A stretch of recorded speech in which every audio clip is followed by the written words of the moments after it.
শব্দগুলো শুনছি তখন আমারও ভয় লাগছে বা ভয় লাগছে।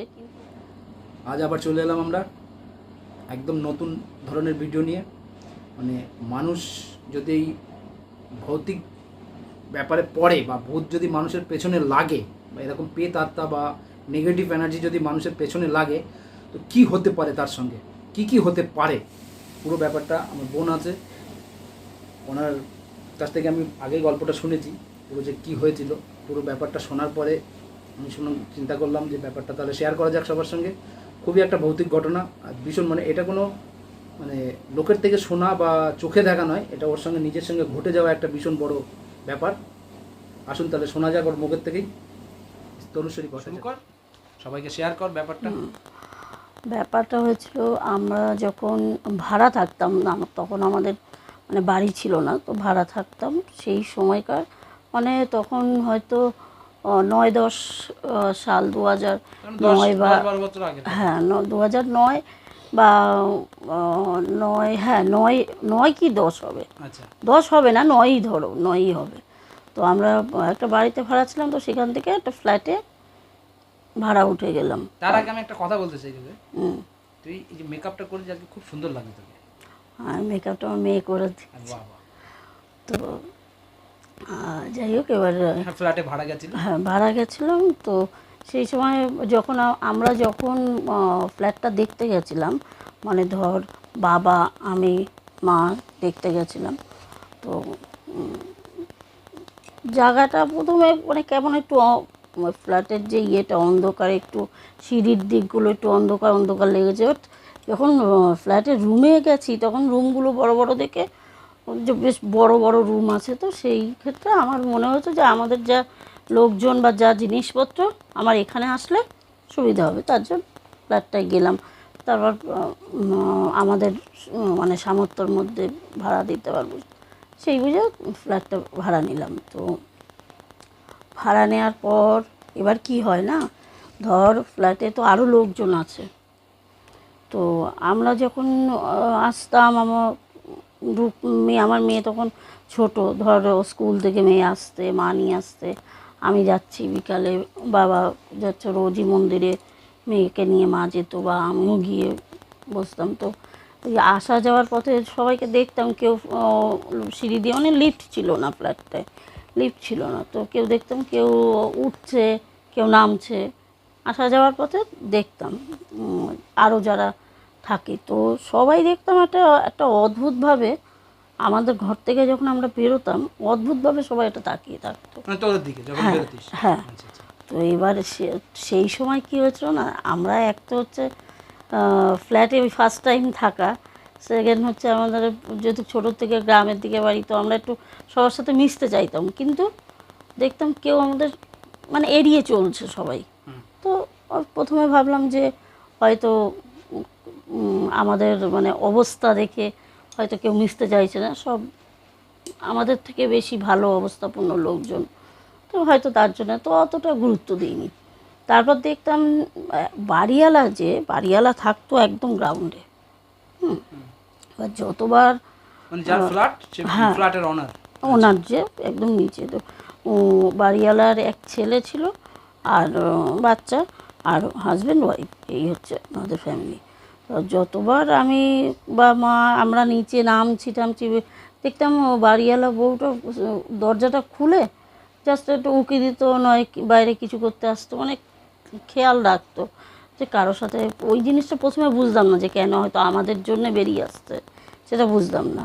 এবার আশেপাশে যেহেতু ফ্ল্যাটে আশেপাশেও কেউ কথা বলতো না, একটা মানে রাস্তার ওপারে একটা মহিলা, ও তারা সাথে একটু আমরা কথা বলতাম বলে কথা বলতো, কিন্তু বেশি কেউ ইন্টারেস্ট দেখাতো না আমাদের সাথে কথা বলার।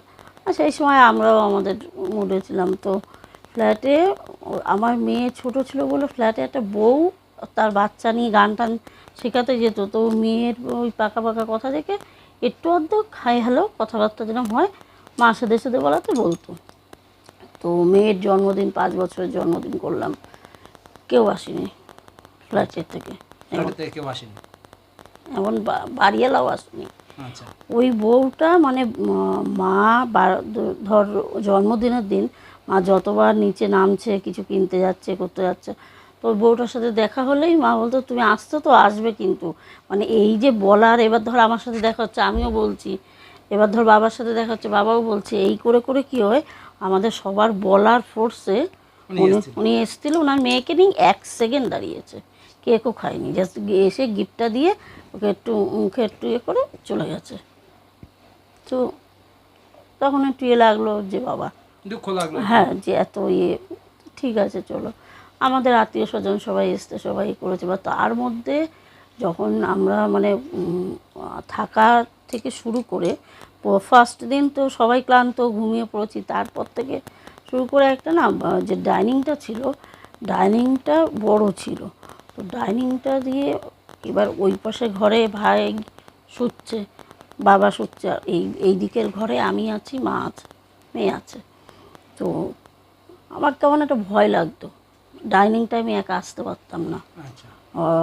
ও ডাইনিংটা পার করে টয়লেটটা যেতে হবে, তো মাকে বলতাম দাঁড়াও, ওই করো, ডাইনিংয়ের রাত্রেবেলা ডাইনিংয়ের আলো জ্বলছে না, তো আলো জ্বালাতে যে যাবো সেই টাইমটা ভয় ঠয় লাগতো, এরকম অবস্থা হতো। তো মা ইয়ে করতো। তো এবার ওই আর আমার কী ছিল না, ঘুম পাতলা ছিল, ওই ডাইনিংটা দিয়ে আওয়াজ আসতো কেউ হেঁটে যাচ্ছে রাত্রিবেলা।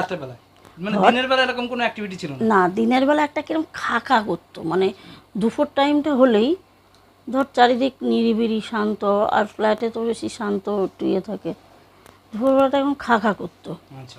আর ওই বাড়িটা যাওয়ার পর থেকে মনে কর আমি একটা না একটা অসুস্থ কিছুতে ভুগেই যাচ্ছি, বুঝতে পেরেছিস। এবারও দুপুরবেলা কিছু ধর কেউ হাঁটার, মানে রাত্রে হাঁটার আওয়াজ হতো। আবার অনেক অনেক দিন হয়েছে মেয়ে বলেছে আমায়, তাই আমি বলছি ও তো বাচ্চা, ওই জন্য হয়তো। এবার আস্তে আস্তে দেখলাম আমি খিটখিট হতে শুরু করলাম হঠাৎ। এবার হয়তো সেটা হতে পারে আমার বয়স অল্প ছিল, মুড সুইংয়ের জন্যে বা কিছু, কিন্তু আমি অত কেয়ার দিইনি। তারপরে দেখলাম আস্তে আস্তে সব কথাতে রেগে যেতাম, বেশি কারোর সাথে কথা বলতাম না, এটা কেমন সারাক্ষণ ঘরের মধ্যে একটা অশান্তি খিটখিটে ভাব লেগেছিলো। রাত হলে ঢুং টাং শব্দ হচ্ছে, বারান্দায় মনে হচ্ছে ডাইনিংয়ে কেউ হাঁটছে, আর আমার তো ঘুম ভীষণ পাতলা ছিল। তুই খালি ফিলিং করছিস না মাও ফিলিং? মা, আমি, মেয়ে তো মানে এরকম ভয়ে ইয়ে হয়ে থাকতো। মেয়ে সারাক্ষণ মানে মনে কর নয় আমার নয় মার হাত এরকম ধরে থাকতো সারাক্ষণ।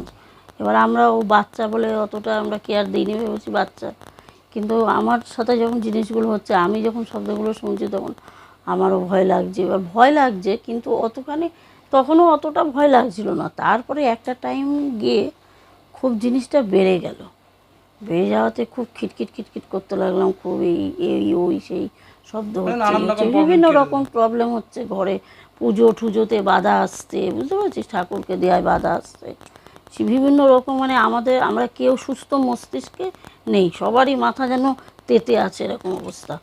তারপর একদিন কি হলো, ওই কালী পুজো ওই মোমবাতি লাগায় না, তো কালী পুজো এইসব মোমবাতি লাগাচ্ছি, সেখান থেকে হট করে মোমবাতি, এই ধর এইখানে প্রদীপ রাখা, ওই 14 প্রদীপ দেওয়ার ওই দিন প্রদীপ রাখা, তো থালা থেকে প্রদীপ নিয়ে রাখছি আর মোমবাতি দেবো, তো সেখান থেকে আঁচলে হঠাৎ করে, আঁচল তো মানে ওড়নাতে, চুড়িদার ওড়নাতে একটু আগুন ধরলো।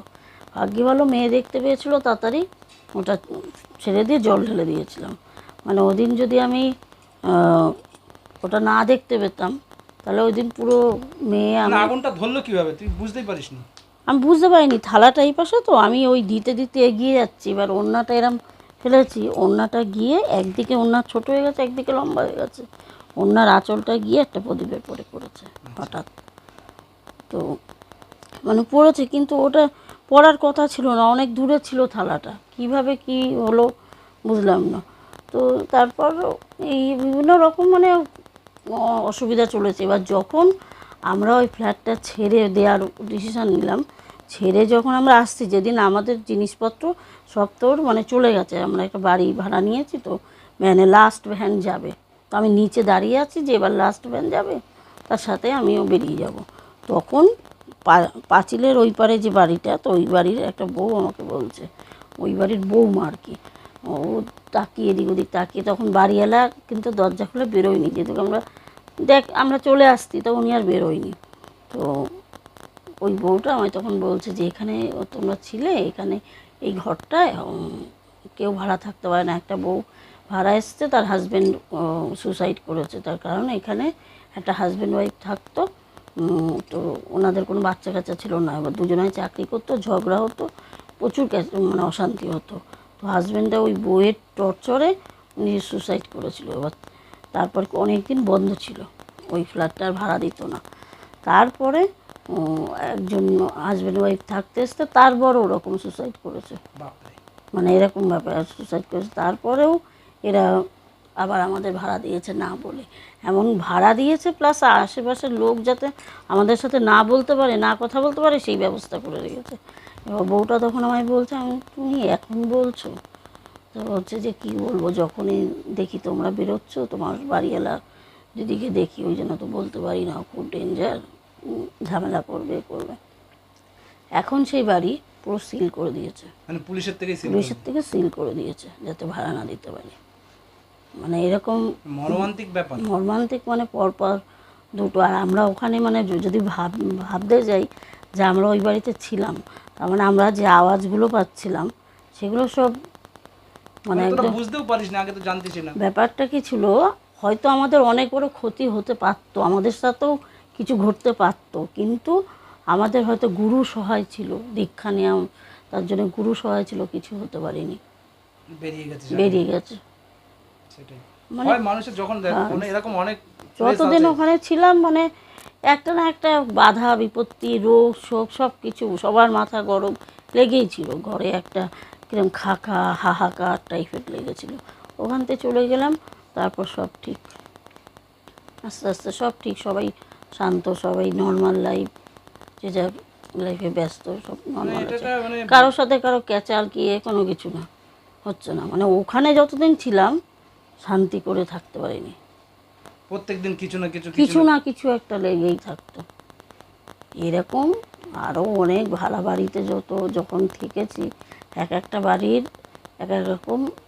কোনো বাড়ি এমন বাড়িতে থেকেছি, সেই বাড়ি লক্ষ্মী, সেই বাড়ির জন্য আজকে সেই বাড়িতেই লাস্ট ভাড়া থেকেছি, সেই বাড়ির থেকে বাড়ি কিনে গেছি, মানে এরকমও বাড়ি আছে ভালো। আবার অনেক বাড়িতে এরকম অনেক আমাদের অভিজ্ঞতা হয়েছে।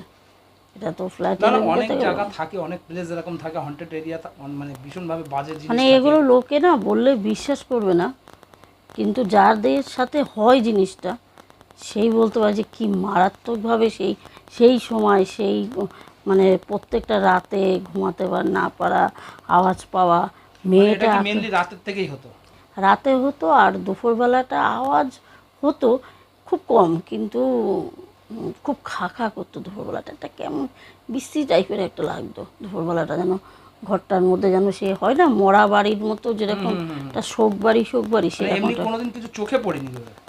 না, চোখে কিছু পড়েনি, কিন্তু অনুভব যে জিনিসটা, সেই জিনিসটা তো পুরো বুঝেছি যে দেখ, ভূত জিনিসটা কি, কেউ যদি বলে ভূত দেখেছি ইয়ে করেছে, ভূতটা একটা যে ছায়া, তো কোনো আকার নেই তার, যে মানুষ রূপে আসবে, হ্যাঁ সেটা রূপ ধরতে পারে, অনেক রকম ব্যাপার আছে। ভূত তো একরকম হয় না, অনেক রকম, যেমন মানুষের মধ্যে বিভিন্ন প্রকার ভেদ আছে, সেরকম ভূতের মধ্যেও আছে। তো পাপ পুণ্যের ব্যাপার থাকে সব কিছু।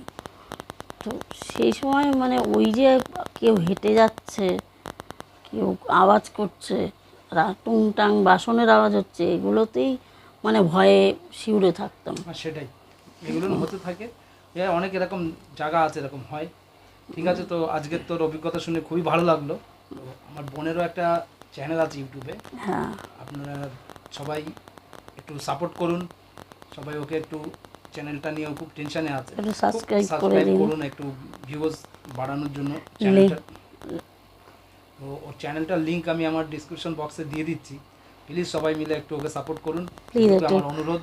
একটু সবাই আমাকে একটু সাপোর্ট করুন, একটু সাবস্ক্রাইব করুন আমার চ্যানেলকে, সামনের দিনে ভালো ভালো ভিডিও যাতে আনতে পারি।